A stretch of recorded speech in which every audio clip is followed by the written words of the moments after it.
Hi, welcome to daily update. इस class में हम द हिंदू और इंडियन एक्सप्रेस के जितने भी one liner type current affairs रहते हैं उसे कवर करने की कोशिश करते हैं। आज है 13 फरवरी और आज हमारे क्लास में टोटल में 10 न्यूज है जिसे हम आज की क्लास में कवर करने वाले हैं।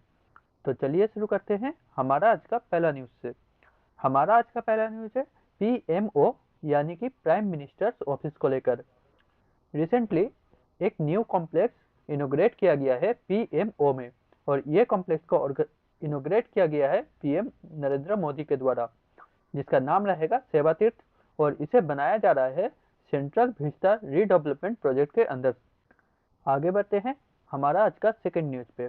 हमारा आज का सेकंड न्यूज है डीएसी यानी कि डिफेंस एक्विजिशन काउंसिल को लेकर, जिसे हेड किया जाता है इनके चेयरमैन डिफेंस मिनिस्टर के द्वारा और इस मीटिंग को हेड किया गया है डिफेंस मिनिस्टर राजनाथ सिंह के द्वारा।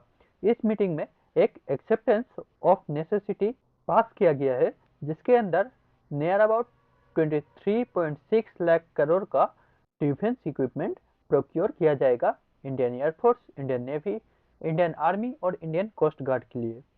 इस प्रपोजल के अंदर डीएसी ने इंडियन एयरफोर्स के लिए 114 रफाल एयरक्राफ्ट प्रोक्योर करने का प्रपोजल को क्लियर किया है और ये रफाल एयरक्राफ्ट प्रोक्योर किया जाएगा फ्रांस से और इसे प्रोक्योर किया जा रहा है। एक डील हुआ था इंडिया और फ्रांस के बीच में, इंटर गवर्नमेंटल डील, इसी के अंदर ये रफाल एयरक्राफ्ट को प्रोक्योर किया जाएगा। इनमें से 90 एयरक्राफ्ट ऐसा रहेगा जिसे इंडिया में मैन्युफैक्चर किया जाएगा। इंडियन नेवी के लिए 6 Boeing P-81 maritime surveillance aircraft procure किया जाएगा।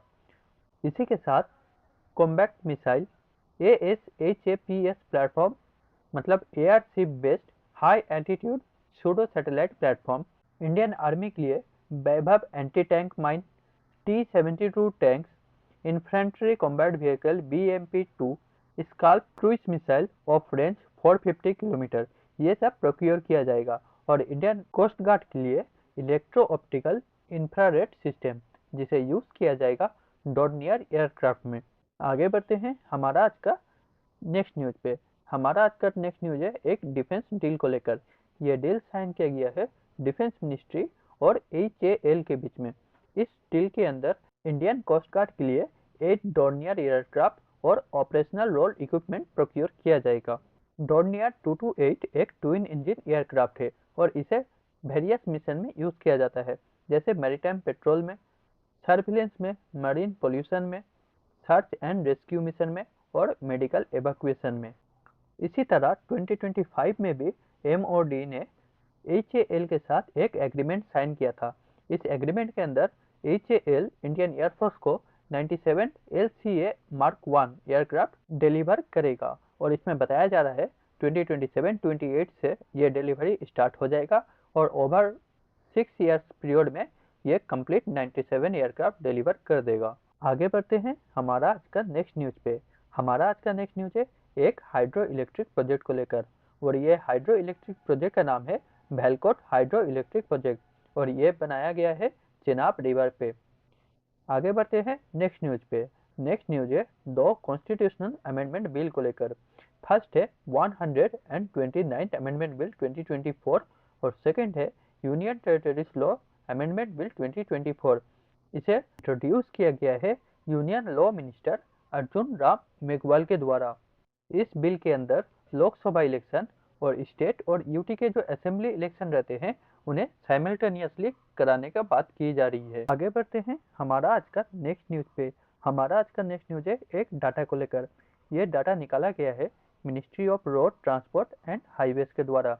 इस डाटा में बताया जा रहा है रोड में जो गड्ढे रहते हैं उसके वजह से जो रोड एक्सीडेंट होते हैं उसमें फैटेलिटीज है वो इंक्रीज हो रहा है। मोर्स के अनुसार 2020 में पोटहोल्स के वजह से टोटल 1555 पीपल मारे गए थे और 2024 में ये नंबर 53% से इंक्रीज होकर 2385 फैटेलिटीज में पहुंच गया है। इसी में स्टेट वाइज डाटा भी दिया हुआ है। उत्तर प्रदेश में सबसे ज़्यादा डेथ हुआ है एक्सीडेंट के वजह से, उसके बाद मध्य प्रदेश, नेक्स्ट है पंजाब, देन तमिलनाडु और 5 नंबर पे असम। यहाँ पर एक चार्ट भी दिया हुआ है, यहाँ पर बताया हुआ है पोर्ट होल्स के वजह से कितना डेथ हुआ है। 2020 में टोटल एक्सीडेंट 3713, डेथ हुआ है 1555, ग्रीवियस इंजरीज और माइनर इंजरीज सेम 2021, 22, 23, 24 में भी दिया हुआ है। ये 5 सालों में पोर्टहोल्स की वजह से टोटल एक्सीडेंट हुआ है 23,056 और टोटल डेथ हुआ है 9,438। आगे बढ़ते हैं हमारा आज का नेक्स्ट न्यूज़ पे। हमारा आज का नेक्स्ट न्यूज़ है ब्राज़ील के प्रेसिडेंट का इंडिया विजिट को लेकर। ब्राज़ील के जो प्रेसिडेंट है लूला दा सिल्वा, वो इंडिया स्टेट विजिट पे आने वाले हैं। वो इंडिया में होने वाला एआई इम्पैक्ट समिट में पार्टिसिपेट करेंगे और इस साल का मतलब 2026 का ये जो विजिट रहेगा उनका, ये 6th विजिट रहेगा। 2004 में वो फर्स्ट टाइम इंडिया आए थे as a guest of honour for Republic Day celebration. यहाँ पर वे पीएम मोदी के साथ एक बायलैटरल मीटिंग भी डिस्कस करने वाले हैं और इस मीटिंग में ग्लोबल गवर्नेंस, ग्लोबल साउथ के जितने भी इशू है, रिफॉर्म, मल्टीलैटरलिज्म, मल्टीलैटरल फोरा, ये सब एरिया पे डिस्कस करेंगे। आगे बढ़ते हैं नेक्स्ट न्यूज़ पे। नेक्स्ट न्यूज़ है एक एआई कॉन्क्लेव को लेकर, भारत बोधन एआई कॉन्क्लेव।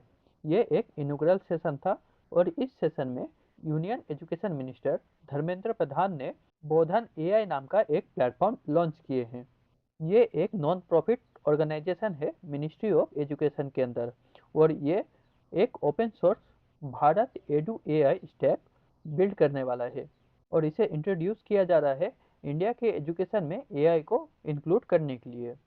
बोधन एआई जो है इसे अनबिल्ड किया गया था आईआईटी मद्रास के द्वारा। आगे बढ़ते हैं नेक्स्ट न्यूज़ पे। नेक्स्ट न्यूज़ है एक ट्रेनिंग प्रोग्राम को लेकर। ये ट्रेनिंग प्रोग्राम होगा इंडियन एयरफोर्स और ब्रिटिश एयरफोर्स के बीच में और इस प्रोग्राम में इंडियन एयरफोर्स ट्रेनिंग प्रोवाइड करेंगे रॉयल एयरफोर्स को। और ये ट्रेनिंग प्रोवाइड करने का जो डिसीजन लिया गया था वो लिया गया था 19 UK India air staff talks जो दिल्ली में हुआ था उसी में। आगे बढ़ते हैं हमारा आज का लास्ट न्यूज़ पे। हमारा आज का लास्ट न्यूज़ है असम राइफल्स को लेकर। असम राइफल्स को एस्टेब्लिश किया गया था 1835 में। असम राइफल में जितने भी फॉरेन ब्रीड के डॉग हैं उन्हें 2050 तक में रिप्लेस कर दिया जाएगा और इसे रिप्लेस किया जाएगा इंडिया के 2 इंडिजीनियस ब्रीड से। फर्स्ट है तंकुल हुई जो मणिपुर में पाया जाता है और नेक्स्ट है कोम्बाई ब्रीड जो तमिलनाडु का इंडिजीनियस है। ये 2 ब्रीड के द्वारा जितने भी फॉरेन ब्रीड के डॉग हैं उन्हें रिप्लेस कर दिया जाएगा। इसी के साथ हमारा आज का क्लास यहीं पे ख़त्म होता है।